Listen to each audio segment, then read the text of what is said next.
Bismillahirrahmanirrahim.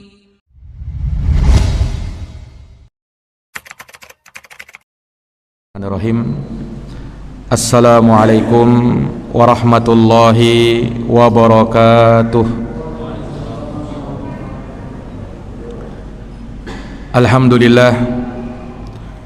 Alhamdulillahi rabbil alamin.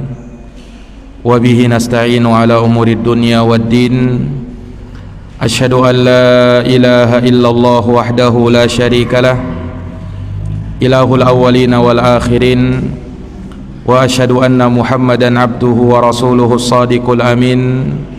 Sallallahu alaihi wa ala alihi wa sahbihi wa man tabi'ahum bi ihsanin ila yaumiddin wa sallama tasliman katsira, amma ba'd. Subhanaka la ilma lana illa ma 'allamtana innaka antal alimul hakim. Allahumma 'allimna ma yanfa'una wanfa'na bima 'allamtana wa zidna ilma ya karim. Rabbi shrah li sadri wa yassir li amri wahlul 'uqdatan min lisani yafqahu qawli. Ma'asyiral muslimin, jamaah salat maghrib, Bapak dan Ibu sekalian, rahimani wa rahimakumullah. Alhamdulillah, puja dan puji syukur kita panjatkan kehadirat Allah Subhanahu wa taala Rabbul alamin, yang atas berkat rahmat dan taufiknya kita kembali diberikan nikmat oleh Allah Subhanahu wa taala untuk bisa beribadah kepadanya, untuk bisa berzikir dan memujinya, dan senantiasa istiqamah berada di dalam ketaatan kepadanya. Salawat dan salam semoga tercurahkan, terkirimkan keharibaan junjungan kita Rasulullah Muhammad sallallahu alaihi wasallam kepada keluarga, para sahabat, dan mereka yang senantiasa meniti jalannya sampai hari kiamat. Ma'asyiral muslimin, Bapak dan Ibu sekalian, rahimani wa rahimakumullah. Melanjutkan pembahasan kita dari kitab Riyadhus Shalihin min kalami sayyidil mursalin, karya al-Imam Abu Zakaria Yahya bin Sharaf, yang dikenal dengan al-Imam An-Nawawi rahimahullahu ta'ala. Kita masih dalam bab taubah, bab tentang bertaubat. Telah kita bacakan ayat-ayat yang berkaitan dengan taubat sebagaimana yang disebutkan oleh Imam Nawawi. Kemudian setelahnya beliau menyebutkan beberapa hadis juga berkaitan dengan taubat. Di sini akan kita bacakan dua hadis. Yang pertama, wa an Abi Hurairah radhiyallahu taala anhu qala, dari Abu Hurairah, semoga Allah meridhai beliau, sahabat yang mulia yang telah kita jelaskan sedikit dari biografinya. Beliau bernama Abdurrahman bin Sakhar Ad-Dawsi Al-Yamani. Beliau sahabat yang paling banyak meriwayatkan hadis dari Nabi sallallahu alaihi wasallam, dikenal sebagai orang yang sangat berbakti kepada kedua orang tuanya, dikenal sebagai seorang sahabat yang fakir, seorang yang miskin. Namun bersamaan dengan itu Allah Subhanahu wa taala mengangkat derajat beliau disebabkan oleh iman dan ilmu. Maka benarlah apa yang difirmankan oleh Allah Subhanahu wa taala dalam Al-Qur'an, yarfa'illahu alladhina amanu minkum walladhina utul ilma darajat. Allah akan angkat derajat orang-orang yang beriman di antara kalian, dan orang-orang yang berilmu diangkat beberapa derajat lagi. Para jamaah yang dirahmati dan dimuliakan oleh Allah, Abu Hurairah meriwayatkan hadis ini beliau mendengar Rasulullah sallallahu alaihi wasallam bersabda, wallahi, demi Allah, inni la astaghfirullah, sesungguhnya saya benar-benar meminta ampun kepada Allah, wa atubu ilaih, dan bertaubat kepadanya, fil yaumi, dalam satu hari, akthar min sab'ina marrah, lebih daripada 70 kali. Rawahul Bukhari, hadis ini diriwayatkan oleh Imam Al-Bukhari. Hadis yang kedua mirip dengan ini, wa anil Aghar ibni Yasar al-Muzani radhiyallahu an, dari sahabat Nabi yang lain yang dikenal dengan nama Al-Aghar bin Yasar al-Muzani. Beliau termasuk sahabat Muhajirin, semoga Allah meridhoinya. Beliau berkata, Rasulullah sallallahu alaihi wasallam bersabda, qala Rasulullah sallallahu alaihi wasallam, ya ayyuhan nas, wahai sekalian manusia, tubu ilallah, bertaubatlah kalian kepada Allah, wastaghfiruh, dan minta ampunlah kalian kepadanya, fa inni atubu fil yaumi mi'ata marrah, karena sesungguhnya saya, kata Nabi, senantiasa bertaubat kepada Allah dalam satu hari sebanyak 100 kali. Rawahu Muslim, hadis ini diriwayatkan oleh Imam Muslim. Para jamaah yang dirahmati dan dimuliakan oleh Allah, di dalam riwayat yang lain disebutkan dari sahabat Ibnu Umar, dalam hadis riwayat Imam Ahmad dalam musnadnya dan selainnya, dengan sanad yang sahih bahwa Nabi sallallahu alaihi wasallam disebutkan yastaghfirullah, beliau meminta ampun dan bertaubat kepada Allah dalam satu majelis sebanyak 100 kali. Annahu kana qa'idan ma'a Rasulillah sallallahu alaihi wasallam faqala Allahumma ighfirli wa tub alayya innaka antat tawwabur rahim. Ibnu Umar pernah duduk bersama Nabi dalam satu majelis, dan ternyata Rasul sallallahu alaihi wasallam dalam majelis tersebut berucap, Allahumma ighfirli wa tub alayya, ya Allah ampunilah saya dan aku bertaubat kepadamu, innaka antat tawwabur rahim, karena sesungguhnya engkau maha penerima taubat lagi maha penyayang. Hatta adal adu biyadihi mi'ata marrah, sampai ada orang yang menghitung istighfar dan taubatnya Nabi dalam satu majelis saja sebanyak 100 kali. Ini menunjukkan betapa banyaknya istighfarnya Nabi dan taubatnya Nabi kepada Allah. Nah, para jamaah yang dirahmati dan dimuliakan oleh Allah, subhanallah, hadits ini sangat mencengangkan kita.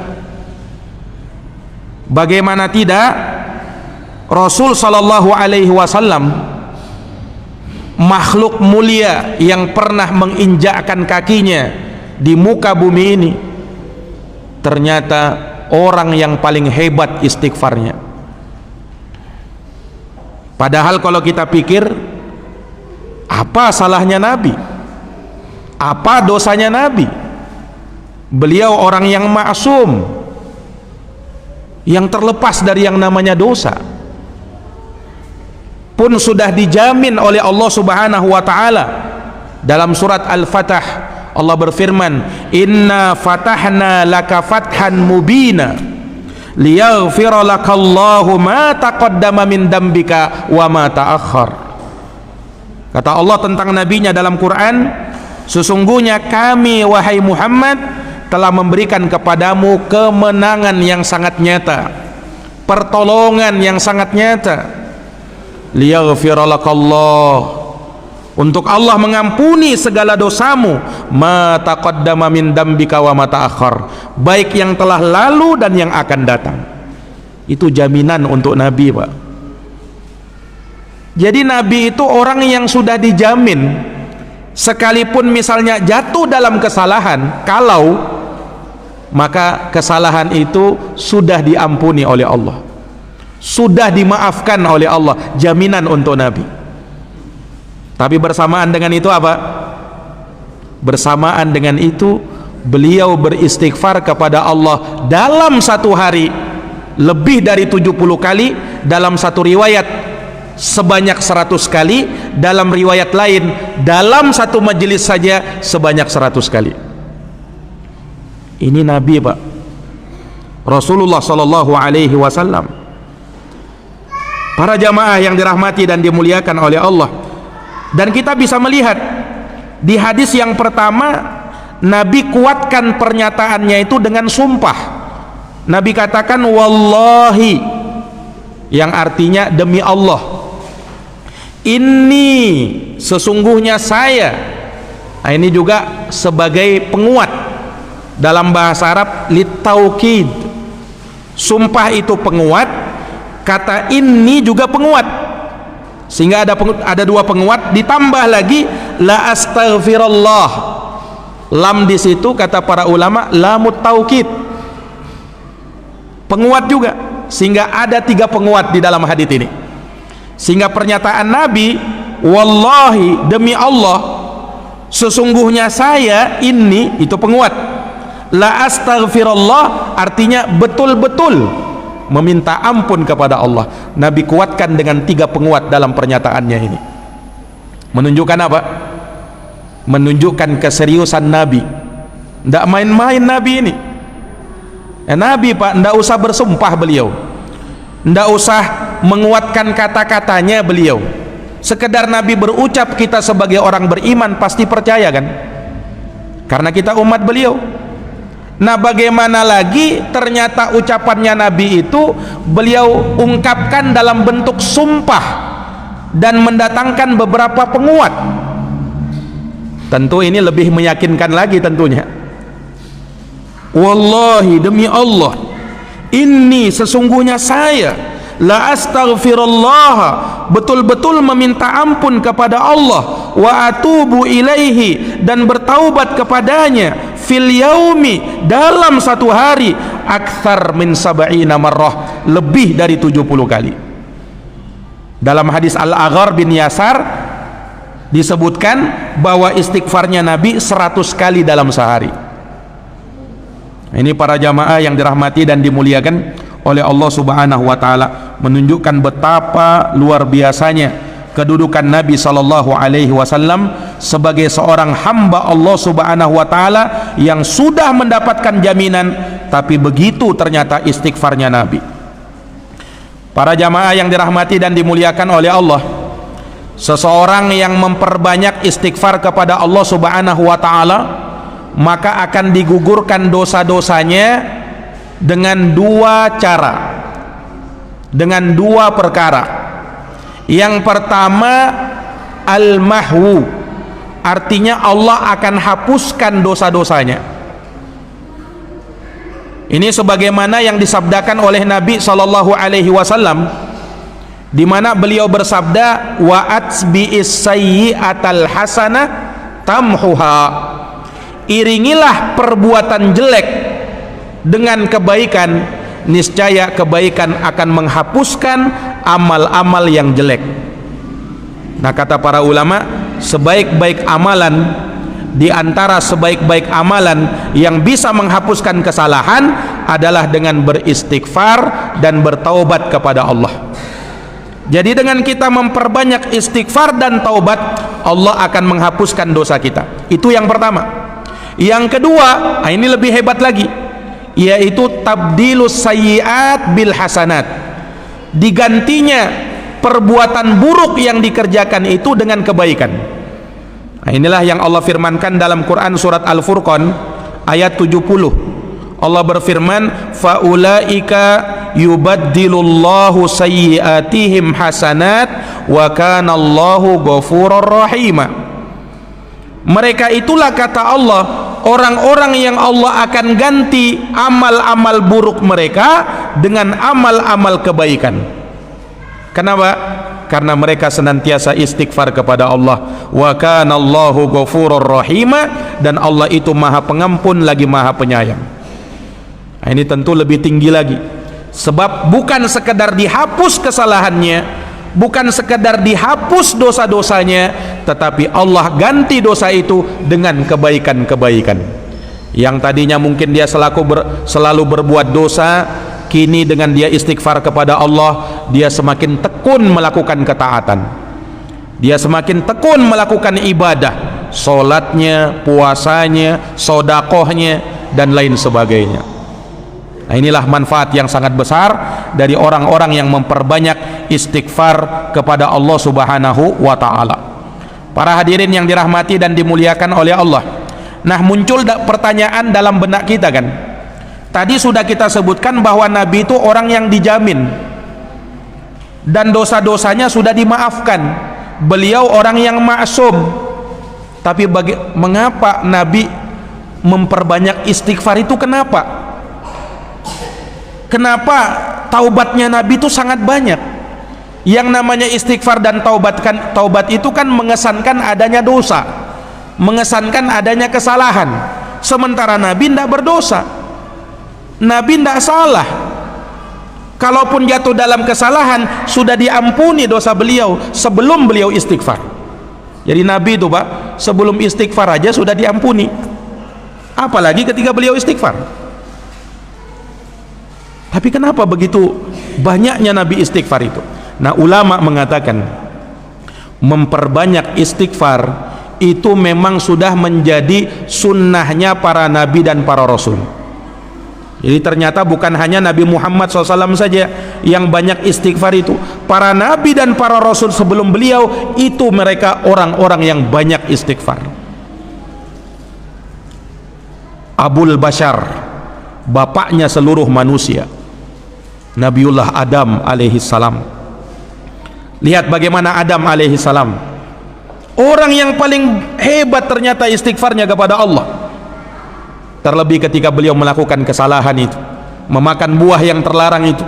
Fatalaqqa Adamu mir rabbih kalimatin fataba alaihi innahu huwat tawwabur rahim. Maka Adam pun menerima kalimat-kalimat dari Tuhannya. Allah ajarkan kepada Nabi Adam untuk istighfar dan bagaimana caranya beristighfar kepada Allah. Sesungguhnya dia maha menerima taubat lagi maha penyayang. Taubatnya Nabi Adam, istighfarnya Nabi Adam bersama istrinya Hawa diabadikan di dalam Al-Quran.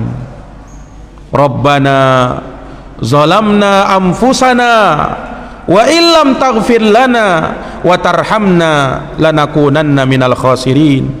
Ini ucapan doa istighfar yang pernah dipanjatkan oleh Nabi Adam alaihissalam bersama istrinya Hawa. Rabbana, wahai Tuhan kami, zalamna anfusana, kami telah mendolimi diri kami. Ada pengakuan di situ. Orang yang bertobat harus ngaku salah, harus ngaku bahwa dia berbuat dosa. Itu kalau benar taubatnya kita. Maka jangan sampai kita sudah salah, sudah tahu kesalahan, tapi tidak ngaku salah. Ini bukan orang yang bertobat kepada Allah. Orang yang bertobat dia akui dulu, benar saya berbuat dosa, benar saya berbuat salah. Rabbana zalamna anfusana.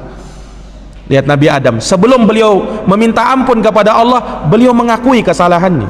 Wahai Tuhan kami, sungguh kami telah mendolimi diri kami sendiri. Fa illam taghfir lana, kalau engkau tidak mengampuni kami, wa tarhamna, dan merahmati kami ya Allah, lanakunanna minal khasirin, niscaya kami termasuk dari orang yang merugi. Menunjukkan bahwa orang yang tidak istighfar dan tidak bertaubat kepada Allah, maka dialah orang yang paling merugi.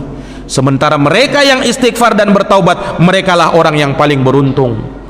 Makanya ketika Allah perintahkan kita beristighfar dan bertaubat kepadanya, Allah tutup la'allakum tuflihun, agar kalian mendapatkan keberuntungan. Ini para jamaah yang dirahmati dan dimuliakan oleh Allah. Tapi subhanallah, yang namanya efek dari dosa itu tetap ada. Nabi Adam ketika berucap seperti ini, Allah terima taubatnya Nabi Adam kan? Allah terima. Tetapi hukum Allah tetap berlaku kepada Nabi Adam, dan iblis harus turun ke dunia. Ini dampak dari dosa. Sekalipun taubatmu sudah diterima, tapi yang namanya dampak efek pengaruh dari yang namanya dosa tetap dirasakan oleh Adam. Maka turunlah Adam alaihissalam merasakan penderitaan ketika hidup di dunia. Para jamaah yang dirahmati dan dimuliakan oleh Allah, bermula dari Nabiullah Adam alaihissalam, bapaknya para manusia, sudah memperbanyak istighfar dan taubat kepada Allah. Dilanjutkan oleh Abul Anbiya, bapaknya para nabi. Beliau adalah Nabi Ibrahim alaihissalam. Nabi Ibrahim itu digelari dengan Abul Anbiya, bapaknya para nabi, karena para nabi setelah beliau itu berasal dari keturunannya Nabi Ibrahim alaihissalam. Maka beliau dikenal dengan Abul Anbiya. Lihat bapaknya para nabi ini, Nabi Ibrahim alaihissalam, yang tidak lain dan tidak bukan merupakan Khalilur Rahman, kekasihnya Allah Ar-Rahman. Nabi Ibrahim, beliau yang pertama membangun Ka'bah bersama anaknya Nabi Ismail. Beliau berdoa kepada Allah Subhanahu wa taala, Rabbana waj'alna muslimaini lak wa min dzurriyyatina ummatan muslimatan lak. Doanya Nabi Ibrahim sebagaimana dalam surat Al-Baqarah ayat 128. Wahai Tuhan kami, jadikanlah kami berdua, beliau dan anaknya Ismail, jadikanlah kami berdua sebagai orang muslim yang berserah kepadamu ya Allah. Wa min dzurriyyatina, dan keturunan-keturunan kami, jadikan mereka ummatan muslimah, umat muslim. Wa arina manasikana, dan perlihatkanlah kepada kami manasik, ibadah-ibadah kami. Wa tub alaina, lihat, dan terimalah taubat kami wahai Allah. Nabi Adam, Nabi Ibrahim ternyata bertaubat. Innaka antat tawwabur rahim, sesungguhnya engkau maha menerima taubat lagi maha penyayang. Nabi Ibrahim. Nabi Musa alaihi salam, Nabi Musa, beliau adalah Kalimur Rahman, orang yang langsung diajak bicara oleh Allah. Umat beliau terbanyak setelah Nabi Muhammad sallallahu alaihi wasallam dari kalangan Bani Israel. Allah sebutkan di dalam Al-Quran, falamma afaqa, ketika Nabi Musa alaihi salam sadar. Disebutkan kenapa? Karena sebelumnya Nabi Musa itu pingsan, karena Nabi Musa pengen melihat Allah Subhanahu wa taala di dunia. Kata Allah Subhanahu wa taala, lam tarani, wahai Musa, kau tidak akan mampu melihatku. Tapi lihat kepada gunung itu, kalau dia masih ada di situ, maka engkau bisa melihatku. Fasaufa tarani, kata Allah. Maka ketika Allah mau menampakkan dirinya, gunung sudah roboh.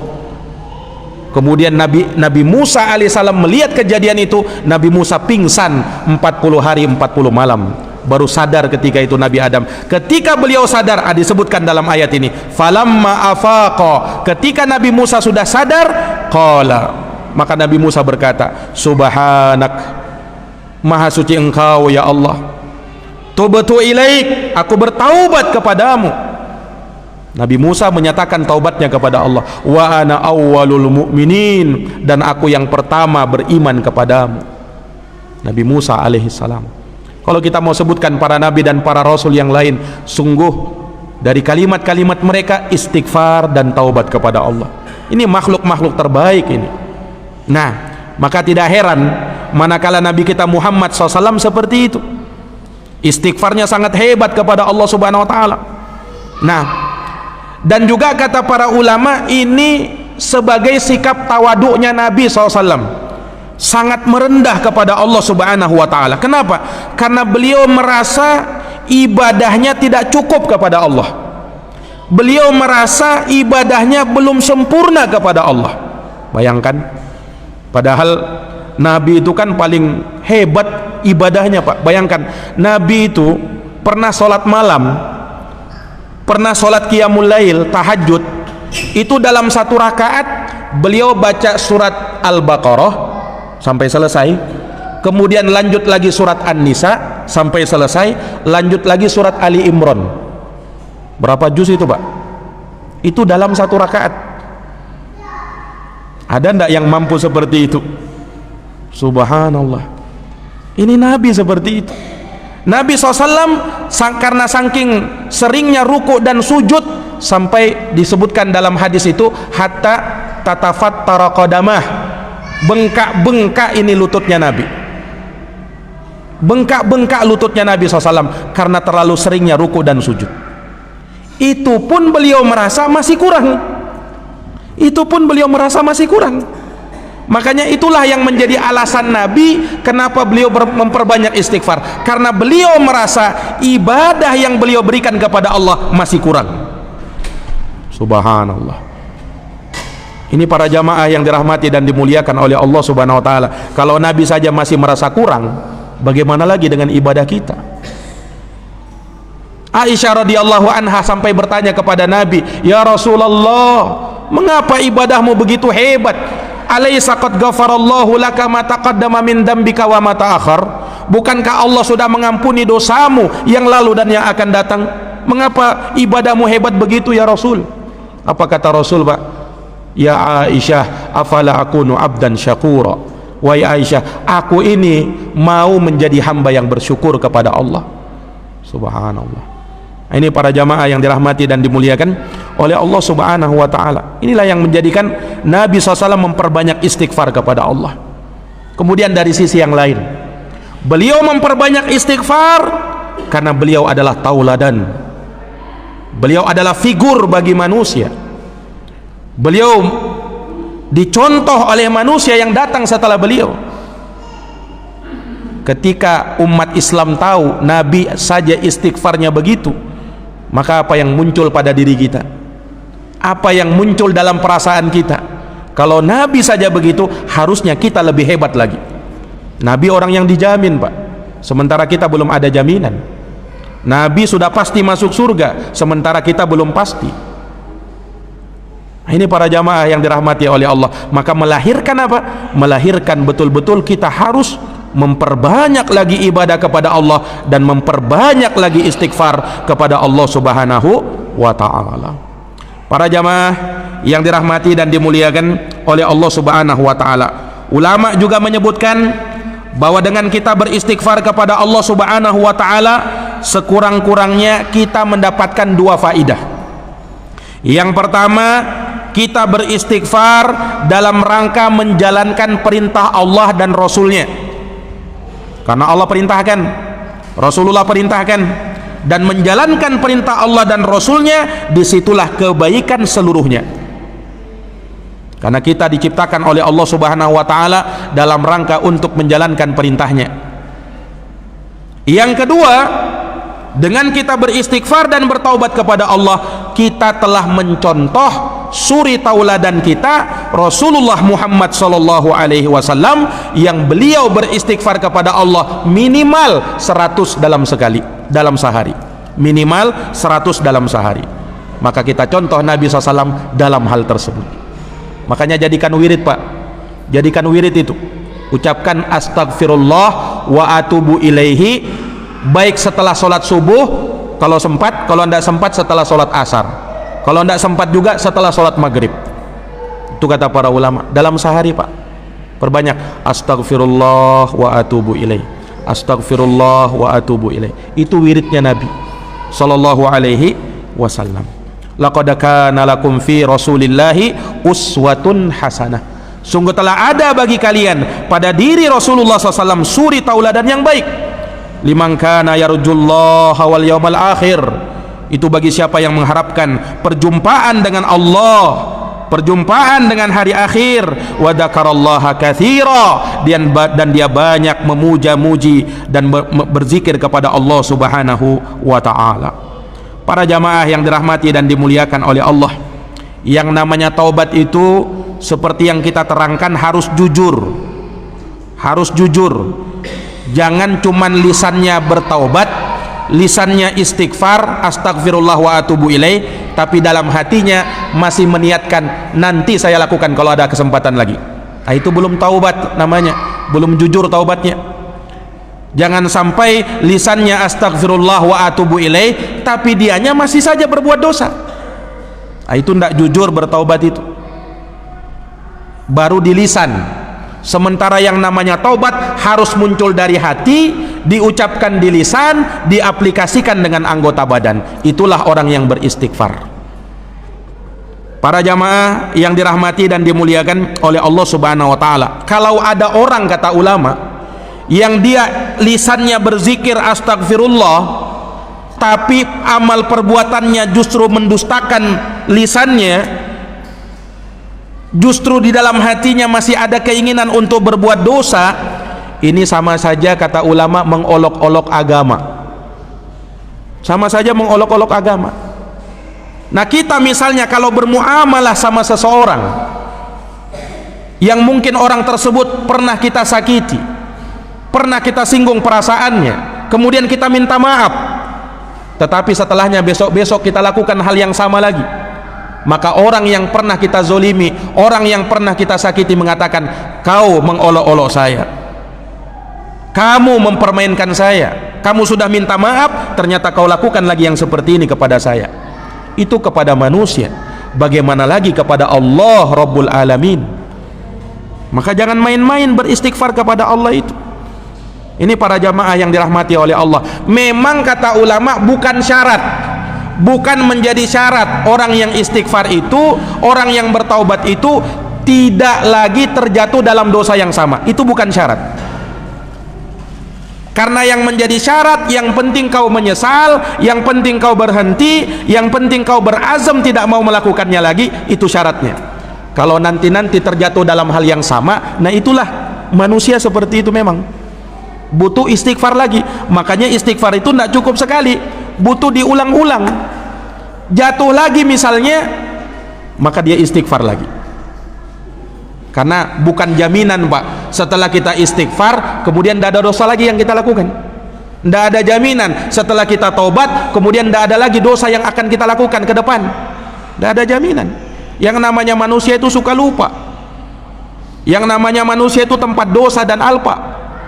Nah, sehingga manakala kita merutinkan istighfar dalam sehari, maka inilah yang akan menguatkan kita untuk senantiasa bertaubat kepada Allah Subhanahu wa ta'ala. Para jamaah yang dirahmati dan dimuliakan oleh Allah, Nabi SAW orang yang paling hebat ibadahnya, dan tidak ada orang yang bisa menyaingi ibadahnya Nabi. Sampai ketika 3 orang sahabat datang ke rumahnya salah seorang istri Nabi, mau bertanya bagaimana ibadahnya Nabi. Kemudian disebutkan ibadahnya Nabi begini, ka'annahum taqalluha, seakan-akan mereka masih menganggap ibadahnya Nabi masih sedikit, padahal ibadahnya Nabi luar biasa. Tapi ini sahabat mulai menampakkan sikap ekstrim ketika itu. Maka ada yang berkata, saya mau puasa tidak mau berbuka. Yang satu berkata, saya mau sholat semalam suntuk tidak mau tidur. Yang lain mengatakan, saya tidak mau nikah. Didengar oleh Nabi. Nabi marah. Kata Nabi, ala inni akhsyakum lillah wa atqakum lah. Ketahuilah, aku orang yang paling takut sama Allah, dan aku orang yang paling takwa sama Allah. Tidak ada yang bisa menyaingi saya, kata Nabi. Walakinni usolli wa arkut, tapi ingat, saya solat saya juga tidur. Wa asumu wa uftir, saya puasa tapi saya juga berbuka. Wa atazawwajun nisa, saya juga menikahi wanita. Jangan berlebih-lebihan, jangan terlalu ekstrim. Faman raghiba an sunnati falaysa minni, siapa yang tak suka dengan sunnahku maka dia bukan dari umatku, kata Nabi. Menunjukkan bahwa ibadah itu kita lakukan sesuai petunjuk Nabi, jangan juga terlalu ekstrim. Nah, bagaimana petunjuk Nabi SAW, itu yang kita jalankan, itu yang kita amalkan. Para jamaah yang dirahmati dan dimuliakan oleh Allah, maka ini yang mungkin bisa kami paparkan terkait dengan istighfar dan taubat 100 kali dalam sehari. Semoga bermanfaat, semoga lebih banyak mengingatkan kita untuk senantiasa banyak-banyak memohon ampun kepada Allah Subhanahu wa ta'ala, beristighfar kepada Allah Subhanahu wa ta'ala. Innahu waliyudzalika wal qadiru alaih. Jazakumullah khairan atas perhatiannya, mohon maaf atas segala kekurangannya. Kita akhiri dengan doa kafaratul majlis. Subhanakallahumma wa bihamdika asyhadu an la ilaha illa anta astaghfiruka wa atubu ilaik. Subhana rabbika rabbil izzati amma yasifun wa salamun alal mursalin walhamdulillahi rabbil alamin. Wassalamu alaikum warahmatullahi wabarakatuh.